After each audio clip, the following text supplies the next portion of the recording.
What's up, YouTube? Welcome to the second episode of our interviews about the Season 6 patch, again at the Invitational. Today we have Callum here, Hi. and my team member, Pascha, who's also here and just played on the Rotten and White Scars streaming table, or recording table. So great job, YouTube. We want to talk about a little bit about the Season 6 patch. So let's start with you, as always, as our guest. Yep.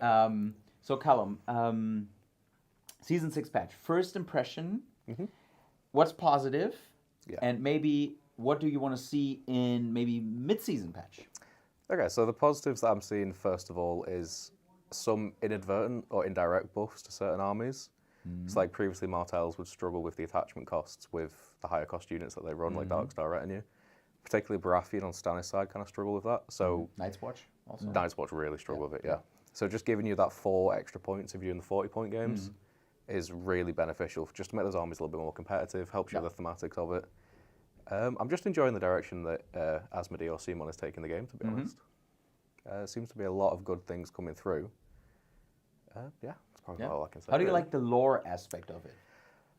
I do enjoy the lore side of it, but I'm a little bit hesitant of if they're going to push lore over the balance level. So if they want to push for thematic listing, is balance going to take a hit because of it? Okay. That's Good point. one of the things that I've got a little bit of hesitation around, especially if Watch Captains drop to a 1-cost unit. True. So, Pascal, what about you? Like, first impression, and what do you want to see in the mid-season? Yeah, I'm very excited, especially for the Bolton changes. I feel like many people say, Boltons could perform better. I feel like the small changes they made this season, shout out to Knuspernicus, I've already lost against Boltons again.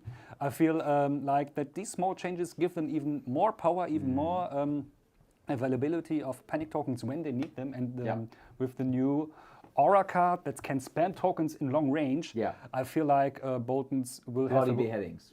will have a lot easier management of their resources and cards, and this will definitely push them forward. Yeah. And do you think the new faction ability, like, just to remind you, you start with 3 tokens and you can spend 3 tokens to make a unit panicked. Is 3 tokens too much? Would 2 be better, like to push them more forward, or do you feel 3 is good to start that off with? as a Brotherhood player, I feel like every time you destroy a rank, you can always see Thoros piles his tokens up and you can't use them. 2 or 3, I don't know, but I feel like the initial cap should be at 6 order tokens, so that Bolton players actually can gather at the first, second round, gather some order tokens before they have to use it, and don't feel forced to use it at the start of the second round to not waste its effect. And so many possibilities regarding new attachment lists. For Starks, there are interesting changes with the Cranberman Survivalists.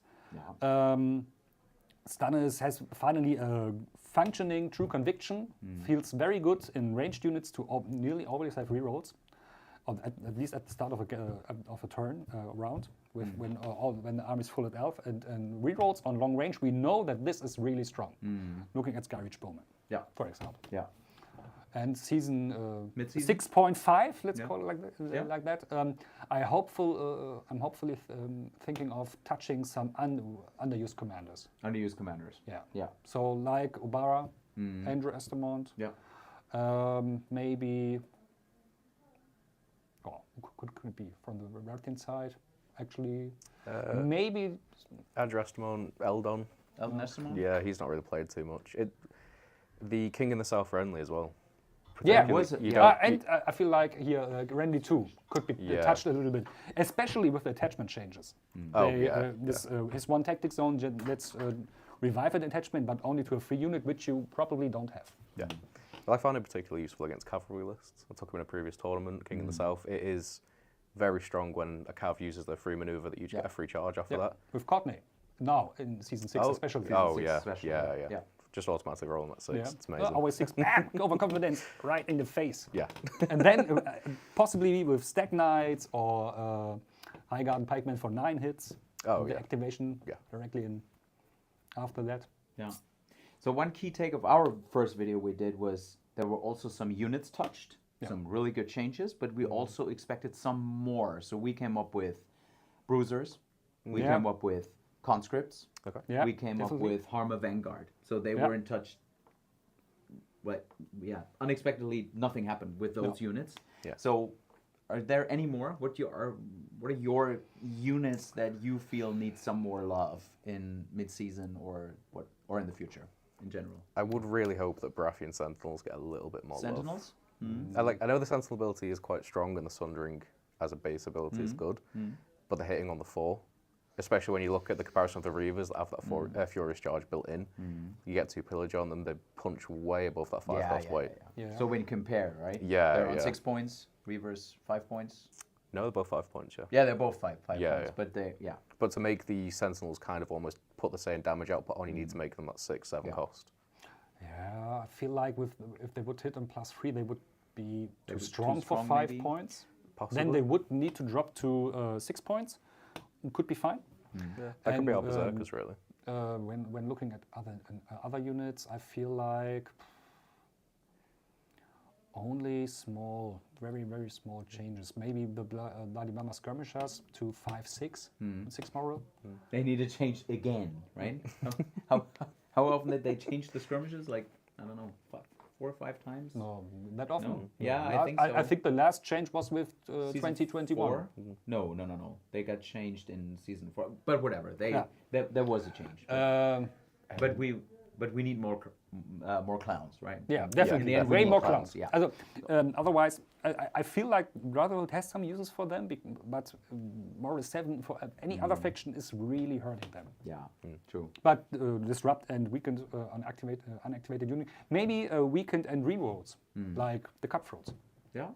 Yeah. All right, let's end this interview with my final question. So what's your most favorite thing about the Invitational? The level of competition, definitely. Just going from the local club scene, a couple of local tournaments, to having people from Germany, France, the Netherlands come over, and they just they just let you know how to play the game, basically. Your club thinks you know how to play, and then this happens, and you're like, we need a lot of learning to do. You get confronted like with totally different metas, with totally different styles of play. Oh, right? yeah. So awesome. How about you? My highlight was yesterday during the team tournament, where I beat a very good French player. Oh, that's good. Yeah, that was my personal highlight. Okay. Awesome. I'm not dropping names. Okay, not dropping names. Okay. So but he's a very nice guy. I love to play against him. Yeah. But that was my personal highlight. Cool. So thanks for having you. Thanks for sharing. And until we meet again, roll those crits, guys.